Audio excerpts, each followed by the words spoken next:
Hello everybody, it is Mica. Welcome back. So first thing I want to do is apologize for the state of my little area here.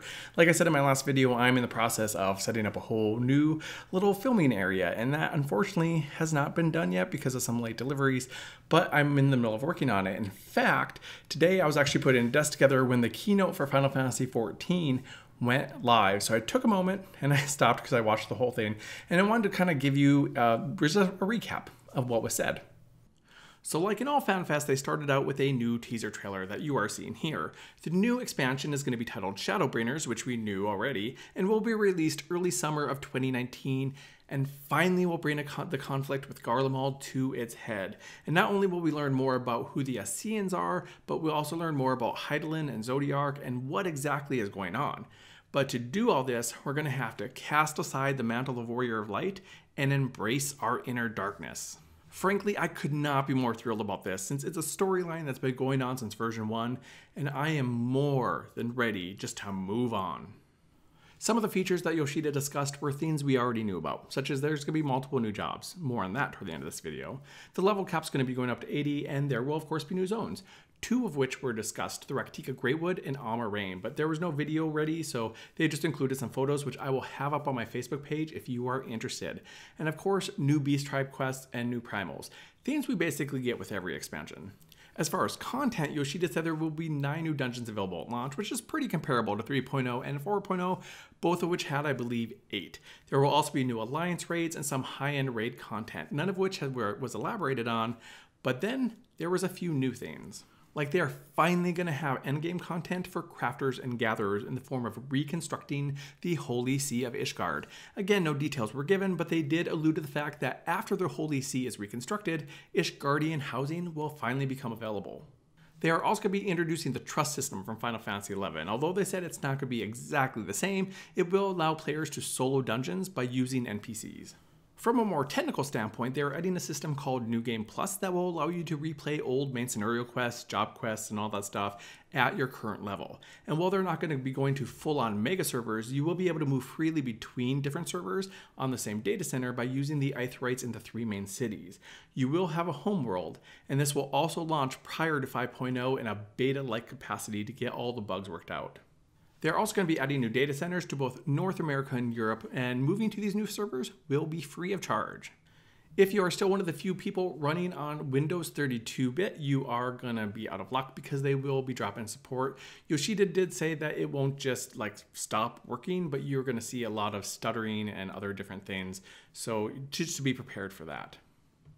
Finally, there were 2 more announcements that made the crowd go absolutely nuts. First of which was that of a new race, which is also going to be the last new race we see, since adding a new race, Yoshida said, is just way too much work. And while they did not actually tell us what the race's name will be, they did make quite sure to profile Yoshida's Bugs Bunny shirt. So yeah, Viera is officially confirmed.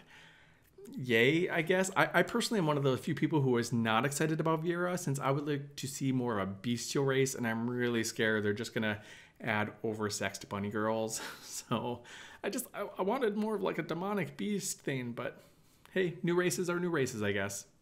Then toward the end of the keynote, the president and CEO of Square Enix came out, and I'm not going to say his name because I know I'm going to absolutely butcher it if I try to, but he came out looking like this.